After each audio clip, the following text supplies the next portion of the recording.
არული კენჭისყრით ხვალ გახდება ცნობილი, ვინ დაიკავებს მომდევნო 1 წლით ეუთოს საპარლამენტო ასამბლეის პრეზიდენტის თანამდებობას. პოსტზე ფრანგ და ავსტრიელ კანდიდატებთან ერთად წარდგენილ გიგი წერეთელს ქართული დელეგაციის წევრი საპარლამენტო უმრავლესობის წარმომადგენლები მხარს არ უჭერენ. რუსული დელეგაციის მხარდაჭერად კი ქართული ოცნების დეპუტატების თქმით ევროპის სახალხო პარტიისა და რუსეთის გარიგებაზე მიანიშნებს. გიგი წერეთელი, რომელიც ასამბლეის მოქმედი ვიცე-პრეზიდენტია, უმრავლესობის განცხადებებს პარანოიას უწოდებს. მართველი პარტიის მიერ წერეთლის კანდიდატურაზე გავრცელებულ განცხადებას დღეს პარლამენტის თავმჯდომარე გამოეხმაურა. სალომე ქოქიაშვილი განაგრძობს ახლა თემაზე საუბარს მომბის პირდაპირ ეთერში. სალომე, კენჭისყრამდე ერთი დღით ადრე, როგორია ის მთავარი არგუმენტები, რის გამოც უმრავლესობის წევრები არ უჭერენ წერეთლის კანდიდატურას მხარს? დიახ, მართლმა პარტიამ დღეს კიდევ ერთი არგუმენტი მოიშველა იმის განსამართ, თუ რატომ არ აპირებენ ევროპის სახალხო პარტიის მიერ პრეზიდენტის პოსტზე წარდგენილ გიგი წერეთლის კანდიდატურას.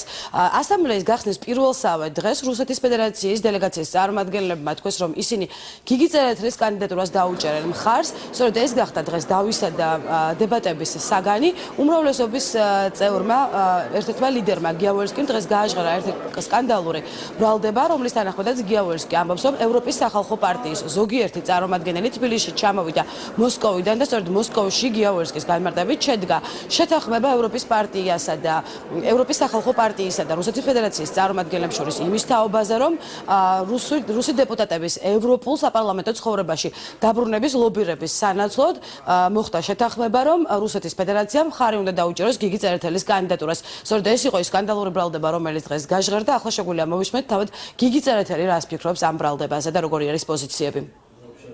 საფუძველი რომ მე ვიფიქრო, რომ ეს ერთ-ერთ მოლაპარაკების ერთ-ერთ ნაწილს წარმოადგენს, მაშინ როცა აგრამონი ეძახის, რომ ევროპის საპარლამენტო ასამბლეაში რუსეთის მუშაობის სრულფასოვანი მუშაობის პროცესი უნდა აღდგეს, ამის საფუძველი ნამდვილად არსებობს. ქართულ მოწმობამ თხოვა მათთვის იდეურად და პიროვნულად ახლო მდგომ რუსეთის დელეგაციის წევრებს, რომ ეს ზიანი გაენეიტრალებინათ და ასეთი ძალიან უცნაური განცხადება გაეკეთებინათ. რამდენადაც ჩემთვის არის ცნობილი, სულაც არ აპირებს რუსეთის დელეგაცია მართლა ხმის მიცემას გიგი წერეთელს. მწიფდება ეს პარანოია, ზოგადად სადაც იხარშება ეს ათასგვარი სისულელე და ქვეყნის საზიანოდ, მისი ევროინტეგრაციის საზიანოდ, სწორედ ეს არის ანტი-საქართველოს კამპანია და ანტიევროპული კამპანია, რასაც დღეს ქართული ოცნება აწარმოებს.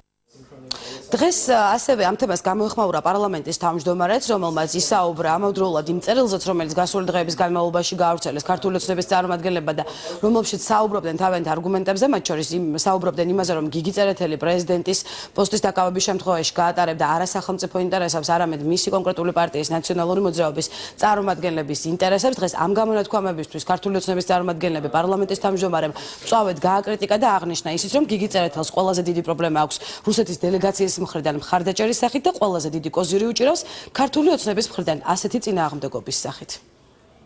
უწოდე სამარცხვინო ეუთოს საპარლამენტო ასამბლეის თავმჯდომარის არჩევასთან დაკავშირებით რაც ხდება, თუმცა შემდგომ კოლეგებმა ქართული ოცნებიდან მიმითითეს, რომ არ იყავის სწორი, როდესაც ამ მოვლენებს სამარცხვინო უწოდეო.